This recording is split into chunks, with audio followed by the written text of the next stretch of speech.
Je pense que l'émotion la plus forte est vraiment quand on arrive à la ligne d'arrivée, on voit toutes ces personnes et puis on sait que ces 7-8 mois d'entraînement ont porté leurs fruits et puis que l'objectif a été atteint. On a vraiment l'impression de voler et puis d'être dans un autre monde. Je m'appelle Guillaume Briguet, j'ai 28 ans et je suis passionné par les défis, surtout les défis sportifs. Pour moi, la vraie vie, c'est de se mettre des défis pour pouvoir évoluer dans la vie. Le sport, pour moi, c'est quelque chose de très important. Et puis, je pense qu'il y a beaucoup de dimensions qui sont amenées grâce au sport dans ma vie. D'un côté, le bien-être, la santé, mais aussi de pouvoir mieux se connaître et puis pouvoir se surpasser dans différentes activités. Le défi sportif le plus intense que j'ai vécu jusqu'à maintenant, c'était après m'être préparé 8 mois pour mon premier, on va dire, triathlon. J'ai pu faire l'été passé, un Ironman en Suisse. En fait, ça consiste en 3 disciplines, la natation, le vélo et la course à pied. Et au niveau des distances, ça veut dire nager 3,8 km, suivi par une distance de 180 km à vélo, et puis en finissant par un marathon, donc 42,2 km de course à pied. Je pense surtout avec un volume aussi élevé,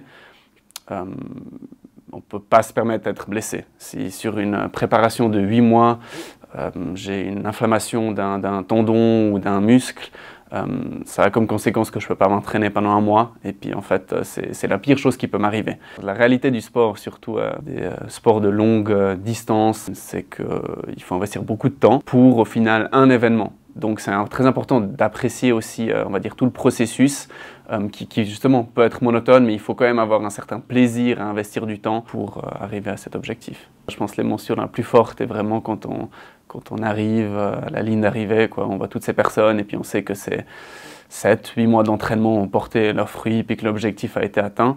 Mais ce qui est vraiment aussi magnifique avec ce type de course, c'est que il y a tellement de supporters et puis de bonne ambiance pendant toute la course. On trouve des gens qui font de la musique, on va dire presque des groupes de musique à côté de la piste pour motiver les gens. C'est absolument magnifique. On a vraiment l'impression de voler et puis d'être dans un autre monde. C'est là où justement je trouve aussi beaucoup de plaisir au sport. Le sport, c'est pas seulement aller courir ou aller faire du vélo. Quand je fais du sport, je peux vraiment complètement déconnecter et puis réfléchir, penser à ma vie, à mes objectifs, remettre en question beaucoup de choses.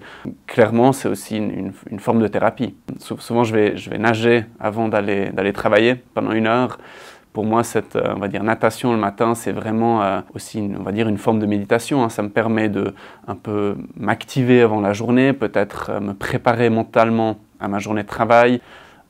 C'est vrai que moi maintenant je parle d'événements de ultra-endurance. J'admire aussi les personnes qui justement font pas de sport et puis qui arrivent à atteindre un objectif qui peut être d'aller courir 5 km. Donc ce que je donne comme conseil à tout le monde, c'est mettez-vous des petits objectifs qui sont atteignables. Ça permet de pouvoir les atteindre, ça donne la motivation et en fait ça nous montre que pas par pas on peut aller beaucoup plus loin que ce qu'on pense.